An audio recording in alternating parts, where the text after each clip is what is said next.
Stop dulu, Geng. Sebentar. Nah, ini baru balapan, Le. Motornya keren, safety riding, dan mainnya di sirkuit. Bener tuh?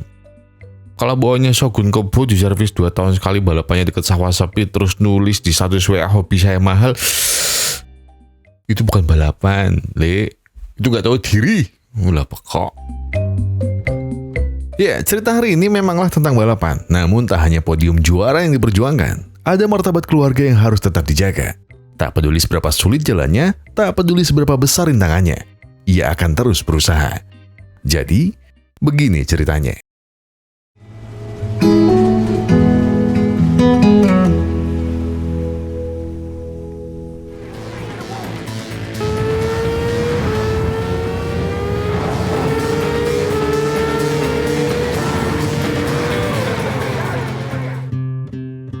Isle of Man Tourism Trophy, salah satu turnamen balap motor yang namanya besar di dunia.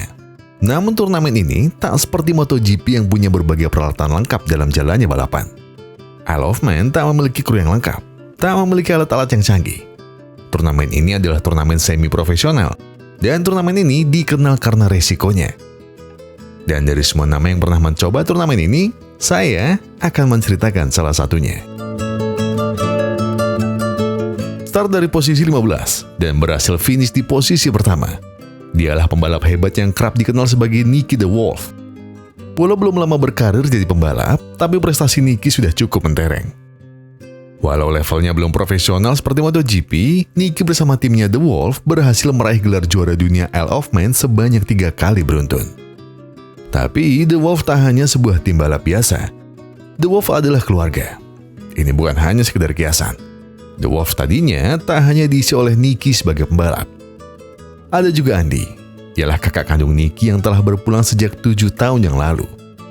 Walau karir Nicky masih melambung tinggi, ia tak lupa juga untuk mengajak keponakannya kemanapun ia bertanding. Namanya Charlie the Wolf. Ialah anak dari Andy. Kemampuannya mengeber motor mungkin tak ada apa-apanya dibanding Nicky atau mendiang ayahnya. Namun kalau urusan menjadi mekanik, Nicky selalu percaya padanya. Bakat Nicky yang istimewa akhirnya dilirik oleh sebuah tim profesional. Dan jelas ini adalah sebuah kesempatan bagi Nicky untuk bisa mewujudkan mimpinya menjadi juara di level yang lebih tinggi. Namun syaratnya Nicky harus bisa membuktikan di seri berikutnya. Ia harus jadi juara. Barulah mereka nanti membahas kontraknya. Nicky mengiyakannya dan ia percaya kalau ia akan bisa menang di pertandingan selanjutnya. Nicky, je hebt 1 kans. Je hebt 1 leven. Je hebt 1 kans. Nicky mencoba fokus. Ia tak ingin melewatkan kesempatan yang sudah ada di depan mata. Dukungan dari Charlie dan seluruh mekanik tim The Wolf pun turut mengiringi langkah Nicky untuk menjalani seri kali ini. Beban dan harapan kini ada di pundak Nicky. Namun semua hasil hanya bisa terjawab saat di lintasan.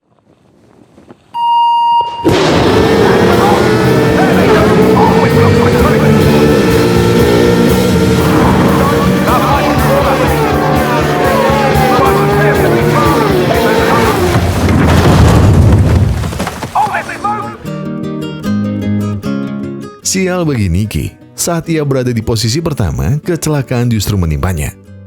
Namun itu bukan berarti Nicky menyerah. Ia bangkit sekali lagi.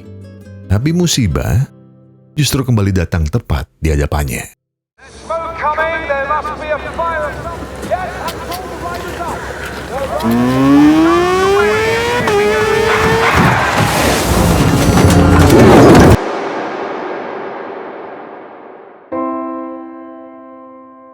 Bendera merah berkibar di lintasan, yang berarti balapan akan dihentikan.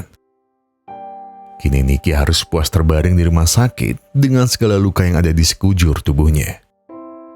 Charlie dan ibunya, Vero, ada di sana untuk merawat Nicky. Hal pertama yang Nicky tanyakan pada Charlie saat ia sadar adalah motornya. Ia tak mempedulikan bagaimana kondisi tubuhnya sekarang. Yang jelas motornya harus baik-baik saja.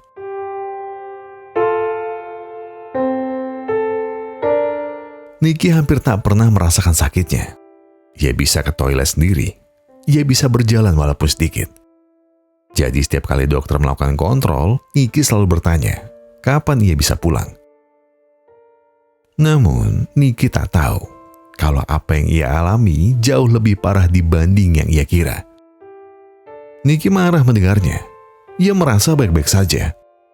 Bahkan ia akan membuktikan pada dokternya kalau keadaannya tidak seburuk itu. Dan ia masih bisa balapan lagi nantinya.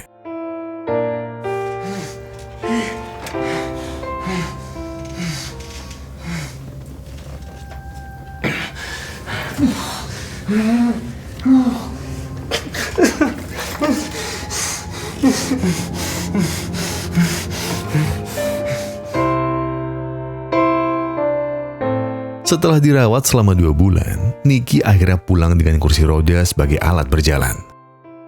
Iya, Nicky memang hanya tinggal di sebuah funhouse kecil nan kumuh. Dengan kondisinya yang sekarang tentu itu membuat Charlie khawatir. Charlie pun izin kepada ibunya agar Nicky diperbolehkan tinggal bersamanya. Vero mengiyakan, karena mau bagaimanapun, Nicky tetaplah adik iparnya. Dan untuk beberapa waktu, Nicky terpaksa harus tinggal bersama Vero dan Charlie. Walau ia belum fit sepenuhnya, Nicky malah mengajak Charlie mengambil motornya di bengkel. Nicky masih mendapat respek penuh dari semua temannya, dan mereka masih menaruh sedikit harapan agar Nicky bisa kembali balapan. Namun motor Nicky tak lagi sama. Motornya lebih mirip dianggap sebagai rongsokan. Namun bukan itu alasan untuknya tak membawa motornya pulang. Nicky ingin merombak kembali motor itu dengan segala kemampuan yang tersisa pada dirinya. Namun, terkadang ada beberapa hal yang memang tak bisa dipaksakan di tubuh Nicky.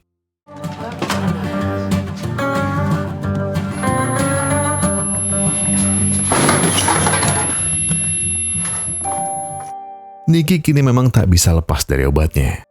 Namun sekali lagi, itu tak membuatnya patah arang. Nicky lalu mendatangi makam mendiang kakaknya. Ia kembali mengingat betapa hebatnya sang kakak dulu ketika balapan. Nicky juga mengelus kalung milik kakaknya. Dan ia berjanji akan tetap menjaga cita-cita sang kakak untuk bisa membawa nama The Wolf sebagai juara dunia di level profesional. Dengan sisa kemampuan tubuhnya, Nicky kembali datang ke lintasan untuk mengikuti balapan. Salah satu rekan Nicky coba melarangnya karena ia khawatir dengan kondisinya. Namun Nicky masih saja ngeyel dan membuat rekannya membawa tim medis untuk melakukan pengecekan pada Nicky. Nicky mulai marah dan merasa ia tak lagi dipercaya oleh teman-temannya. Lawan Nicky juga datang untuk menghina Nicky karena tubuhnya tak akan mampu lagi balapan dengan kondisi cacat seperti itu.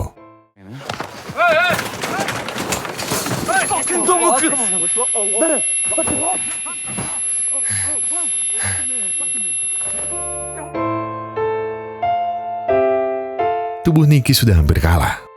Tapi semangat Nicky tak pernah mau menyerah. Sekuat tenaga ia mendorong motornya dan masih ingin mencoba untuk balapan. Lama-kelamaan tubuh Nicky mulai merasa kesakitan hingga ia tak mampu lagi memaksakannya. Nicky menangis jadi-jadinya. Segala impian dan harapannya pupus hanya dalam satu kecelakaan saja.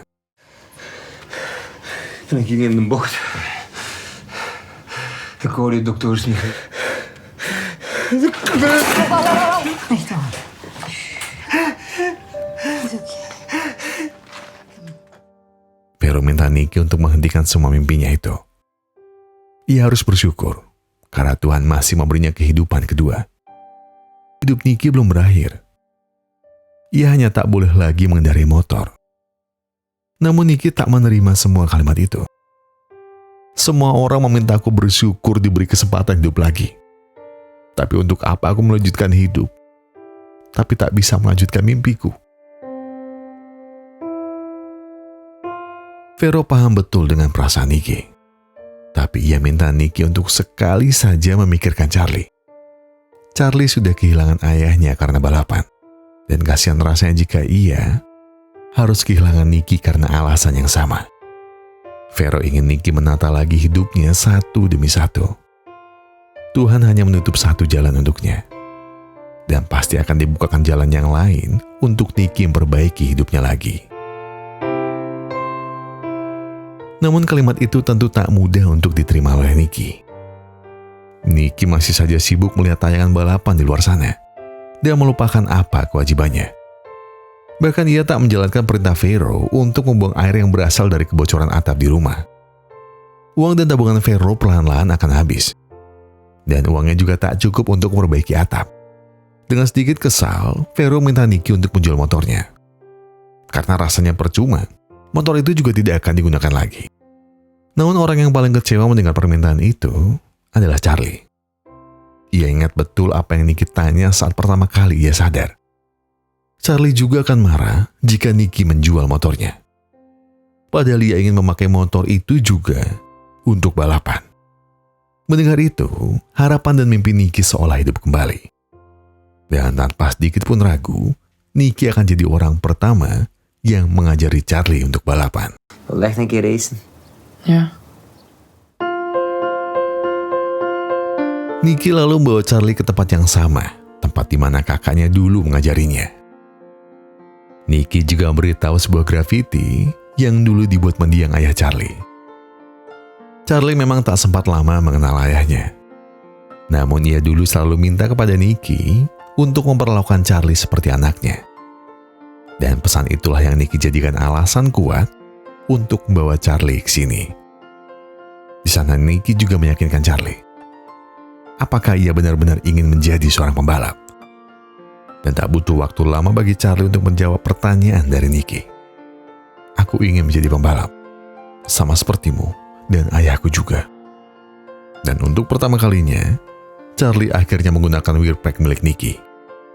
Di sanalah Nicky seperti melihat mimpinya hidup kembali. Dan ia sudah berjanji pada dirinya sendiri kalau ia akan mengajari Charlie hingga Charlie menjadi juara.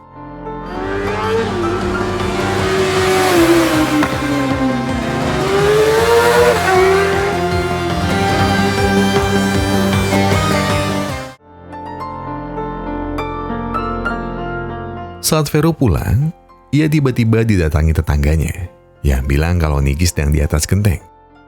Nampaknya ia sedang putus asa. Vero tentu panik. Ia kira Nicky sudah putus asa dan ingin mengakhiri hidupnya. Zit je aan het tak, Jan? Ja, we zijn dat tak aan het repareren.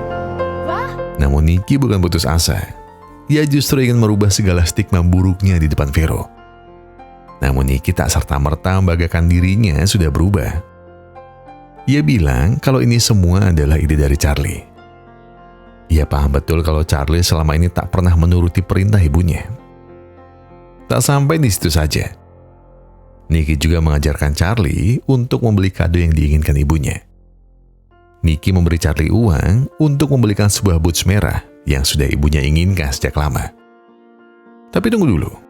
Dari mana Nicky bisa mendapat semua uangnya? Ternyata diam-diam, Nicky sudah mendapat pekerjaan. Dan Nicky rela bekerja sebagai perawat di panti jompo. Semua ini Nicky lakukan karena ia ingin membantu Vero dan tidak terus-terusan membebaninya di rumah. Nicky ingin kembali merasakan kehangatan dari satu-satunya keluarga yang ia punya sekarang. Selain tak ingin membebani Vero, Nicky juga punya satu kejutan lain untuk Charlie. Motornya yang tadinya hanya rongsokan yang diperbaiki, kini telah ia rakit kembali menjadi sebuah motor yang mirip seperti motor baru. Melihat hadiah itu, Vero mulai curiga. Dan ia takut kalau Nicky akan menjadikan Charlie sebagai pembalap. Selain karena tahu Charlie tak bisa balapan, motor yang digunakan adalah rongsokan yang cuma diservis. Namun Nicky coba menenangkan ketakutan itu dan berbohong pada Vero kalau ia tak mungkin melatih Charlie jadi pembalap.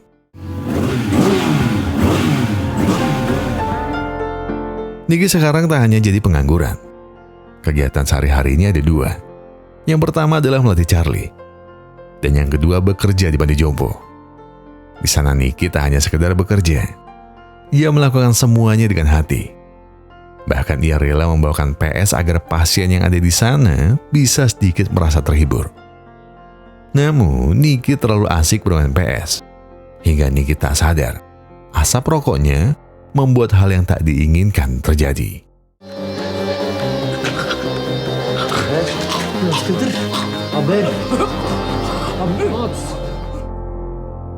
Berkat kesalahannya, Nicky tak hanya dipecat dari panti jompo. Nicky juga dituntut ganti rugi atas kelalaian yang ia buat. Namun Nicky tak lantas mengaku salah. Ia merasa apa yang ia lakukan adalah membuat pasien senang. Sayangnya, alasan apapun itu tidak akan diterima. Dan Nicky tetap akan dipecat, sekaligus harus membayar semua ganti ruginya. Nicky coba tak terlalu memikirkannya. Ia ingin terus melatih Charlie hingga melampaui batas kemampuannya. Tapi sayangnya, Charlie harus terjatuh dalam sesi latihannya.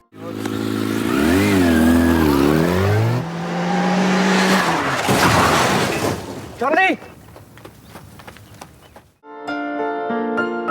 Nicky bersyukur Charlie tak kenapa-kenapa. Tapi ia juga pusing karena Charlie tak bisa berlatih sesuai ekspektasinya. Namun ternyata Charlie punya niatan yang sangat kuat. Dia ingin terus dilatih oleh Nicky. Nicky pun melihat diri Charlie sama persis seperti dirinya dulu. Semangat Charlie yang menggebu-gebu membuat Nicky ingin mewujudkannya dan mau mencari uang untuknya. Nicky lalu mendatangi rekan lamanya. Ia siap bekerja apapun di sana. Yang penting ia bisa punya uang untuk membiayai Charlie balapan. Dan Nicky akhirnya mendapatkan pekerjaan. Tugas yang ia lakukan hanya satu, menjaga gudang rekan yang berisi barang-barang haram dan ilegal. Pekerjaan itu terasa seperti uang yang mudah untuk Nicky. Ia bisa mendapat banyak uang dalam waktu yang singkat. Uang-uang yang pada akhirnya bisa membuat Nicky membelikan berbagai spare part mahal untuk motor Charlie. Dat is een heel nieuw blok of wat? Kan we toch gezeten kijken naar Rangeren? Nicky begitu serius melatih Charlie. Bahkan saat hari masih gelap, Nicky membangunkan Charlie karena ia sudah didaftarkan dalam kualifikasi bersama pembalap semi-pro yang lain. Kualifikasi yang akan membawa Charlie ke panggung Isle of Man untuk pertama kalinya. Dan disitulah kecurigaan Vero pada Nicky semakin memuncak. Ia yakin kalau Nicky memang benar-benar mengajari anaknya untuk menjadi seorang pembalap. Dengan penuh kepercayaan tinggi, Nicky yakin kalau Charlie akan bisa membanggakannya di kualifikasi hari ini. Namun tiba-tiba Nicky mendapat sebuah panggilan pekerjaan mendadak. Panggilan yang tak mungkin ia tolak karena uangnya sangat besar. Uang yang bisa ia gunakan untuk mewujudkan mimpi Charlie menjadi seorang pembalap. Nicky berjanji akan segera kembali dalam waktu 1 jam. Kualifikasi yang jelas terasa berat bagi Charlie yang baru pertama kali menyentuh ranah sebagai seorang pembalap. Hal berat ternyata tak hanya menimpa Charlie. Pekerjaan hari itu ternyata tak semulus itu untuk Nicky. Di sana ia dijebak. Calon pembelinya beralasan ingin mengangkut barangnya terlebih dahulu dan membayarnya nanti. Tapi bukan uang yang Nicky dapat, justru boga mentahlah yang membuatnya pingsan di tempat. Come on, let's go.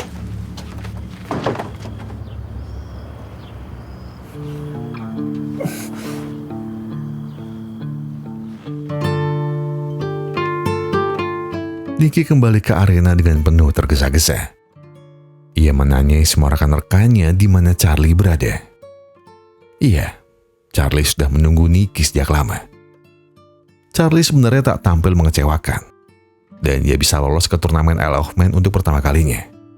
Namun, penampilan Charlie juga tak bisa dibilang memuaskan. Bahkan Charlie mendapat hinaan dari rival Nicky. Ia bilang Charlie tak akan pernah menjadi pembalap yang selevel dengannya. Mendengar itu, Nicky jelas terpancing emosinya.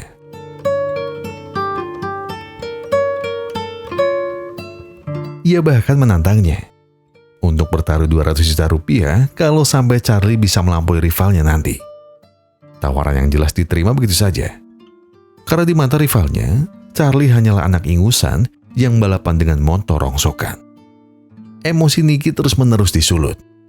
Kini ia diminta tanggung jawab karena telah menghilangkan barang-barang ilegal milik rekannya. Nicky bisa saja terus melatih Charlie dan berharap uang dari sana. Tapi ia buang jauh-jauh pikiran itu. Ia hanya akan melatih Charlie demi ia bisa meraih mimpi-mimpinya.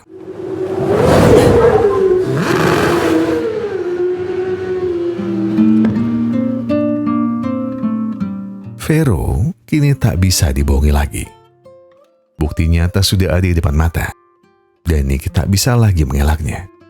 Vero benar-benar marah melihat anaknya dilatih balapan seperti ini. Vero tak ingin anaknya menjadi pembalap, karena Vero tak ingin nasib anaknya berakhir sama seperti Nicky atau atau Andy, mendiang suaminya. Vero langsung memberi ultimatum pada Nicky. Jika ia masih tetap melatih Charlie seperti ini, maka ia pastikan kalau Nicky akan ia usir dari rumahnya malam ini. Namun setelah ibunya pulang, justru Charlie yang minta pada Nicky untuk terus dilatih. Ia akan membuktikan pada ibunya kalau dirinya bisa berprestasi sama seperti ayah dan mamanya.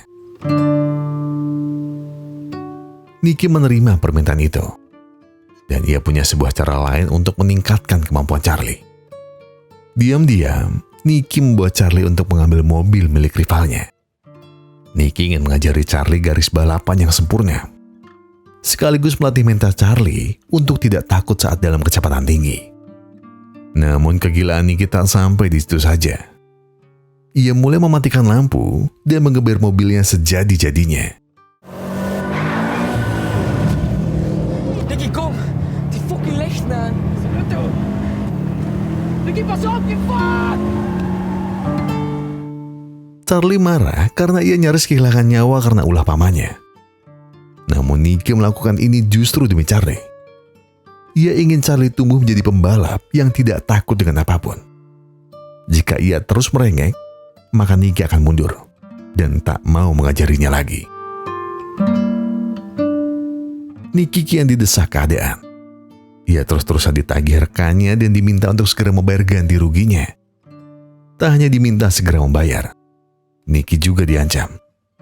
Jika Nicky tak segera membayar ganti rugi atas apa yang ia lakukan kemarin, maka Vero lah yang akan ia sekap dan akan ia habisi. Namun Nicky berjanji kalau ia akan segera membayarnya, entah bagaimana caranya. Tapi nasib Nicky juga kian di ujung tanduk saat ada polisi yang datang ke rumah Vero dan menuduh Nicky dan Charlie terlibat dalam sebuah pencurian mobil. Vero menutupi kelakuan Nicky depan polisi. Tapi itu bukan berarti Vero memaafkan Nicky. Karena saat itu juga Vero segera mengusir Nicky dari rumahnya. Dan ia tak mau lagi melihat Nicky ada di rumahnya. Nog wel liegen ook of wat? Walaupun begitu, Nicky dan Charlie masih saja berlatih. Terlebih lagi besok adalah hari yang telah mereka tunggu-tunggu.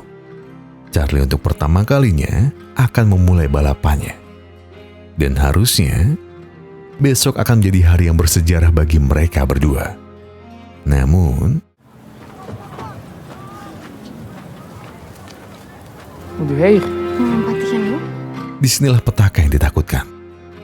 Vero tiba-tiba datang dan menjemput paksa Charlie. Ibunya tak pernah mengizinkan anaknya untuk jadi pembalap. Ia tak ingin Charlie bernasib seperti ayahnya. Nicky coba membela keponakannya, tapi itu justru membuat Vero naik pitam. Ia menyalahkan Nicky karena semua ini pasti karena ia yang mengajarinya. Nicky pun dicap sebagai paman yang buruk, karena sudah mengajarinya balapan memakai motor rongsokan, mengajarinya mencuri, bahkan sampai mengajari Charlie untuk melawan ibunya sendiri. Namun Charlie melawan balik. Aku ingin menjadi pembalap, karena aku selalu bermimpi menjadi seperti ayah. Dan Charlie tak hanya sekedar melawan, tapi ia benar-benar tak mau diganggu mimpinya. Als dat echt is wat je wilt, dan ga ik je er niet van tegenhouden. Demi mengurangi beban pikirannya, Charlie ingin segera berlatih. Namun Nicky langsung melarangnya. Nicky mendorong Charlie sama seperti Charlie mendorong ibunya tadi. Ia tak pernah mengajari Charlie untuk kurang ajar seperti itu. Segala kata dan desakan dari Nicky akhirnya membuat air mata Charlie menetes. Namun Nicky tak peduli. Karena baginya, tak ada pembalap lemah seperti Charlie. Karena seorang pria sejati tidak akan pernah mendorong wanita, apalagi jika itu ibunya. Mendengar ucapan Nicky tadi, emosi Charlie berkecamuk dengan hebatnya. Ia pergi kembali mengejar ibunya, tapi bukan sebagai anak yang merengek dan menyerah begitu saja. Charlie ke sana untuk meminta maaf pada sang ibu. Ia akan ikut pulang dengan ibunya hari ini. Namun itu tak berarti Charlie mengubur mimpinya. Ia izin pada sang ibu untuk sekali saja bertanding besok. Jika memang setelahnya ibu tak mengizinkannya, maka aku akan berhenti. Tapi Bu, izinkan aku dan doakan aku sekali saja.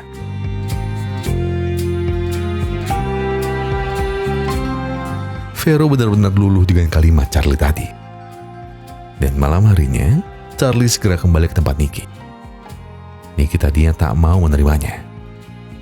Namun lagi-lagi, niatan Charlie untuk jadi pembalap tak mudah dipatahkan begitu saja. Charlie bilang kalau ibunya sudah mengizinkannya untuk balapan besok. Dan dengan alasan kuat itulah, Nicky mau menerima Charlie kembali dan akan memulai balapannya besok.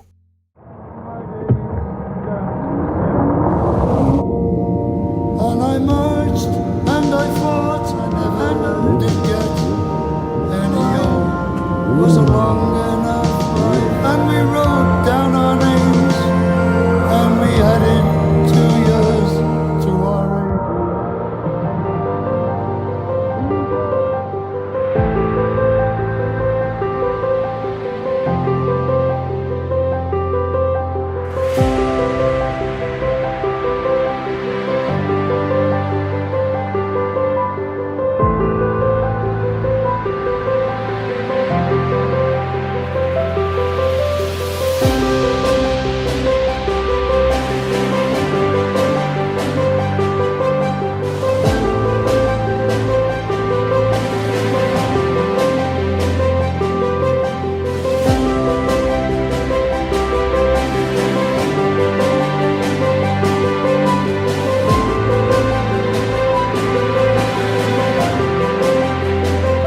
Catatan waktu akhirnya menunjukkan kalau Charlie lah juaranya.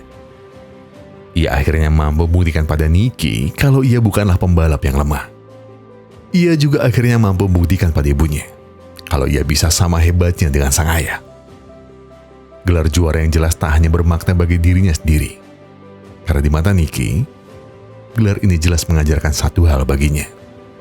Kalah dan menang hanyalah sebuah keadaan, tapi tak menyerah adalah sebuah pilihan. Sejak detik pertama ia tersadar dari kecelakaan hari itu, Nicky tak pernah mau menyerah. Nicky tak pernah pasrah begitu saja. Namun dalam cepatnya kita berlari mengejar mimpi, ada waktunya kita berhenti. Dan sekali lagi, Nicky bukan menyerah karena keadaan. Ia hanya mengikuti apa kata Tuhan. Ia diminta berhenti oleh Tuhan, tapi Tuhan tidak menutup mimpinya. Dan Tuhan hidupkan lagi mimpi itu kembali pada diri Charlie yang mau berusaha sama kerasnya dengan dirinya. Hingga pada akhirnya, usaha yang keras takkan pernah mengkhianati hasilnya. Charlie berhasil melanjutkan legasi The Wolf dan membuat ayahnya tersenyum di atas sana.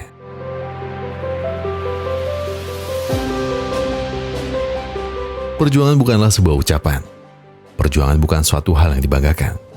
Tapi perjuangan adalah sebuah cerita yang bisa kita kenang kembali saat kita sudah mencapai sebuah tujuan. Ya, dan kira-kira begitulah di benak Nicky. Mungkin dalam kasat mata Nicky punya Charlie ataupun Vero. Namun, Nicky selalu memendam semua rasa sakitnya seorang diri. Nicky merasakan segala sakitnya tanpa punya satupun pundak untuk bersandar. Ia berjuang sendirian.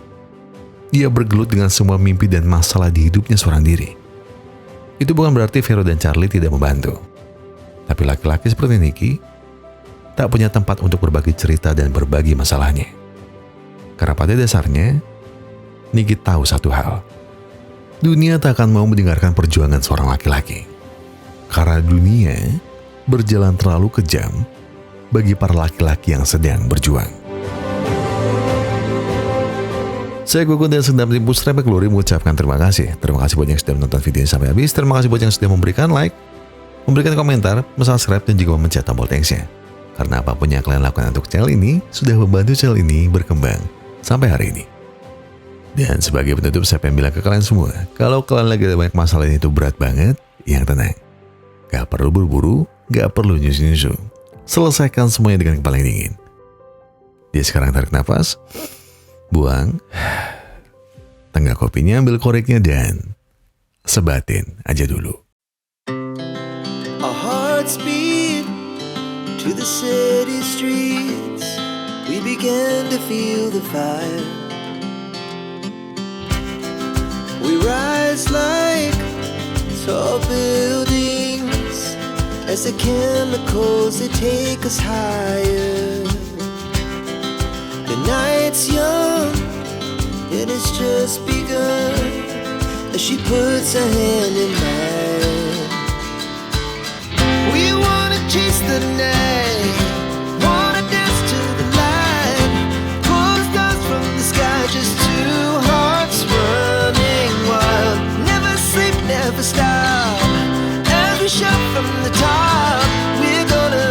We're gonna be two hearts running wild.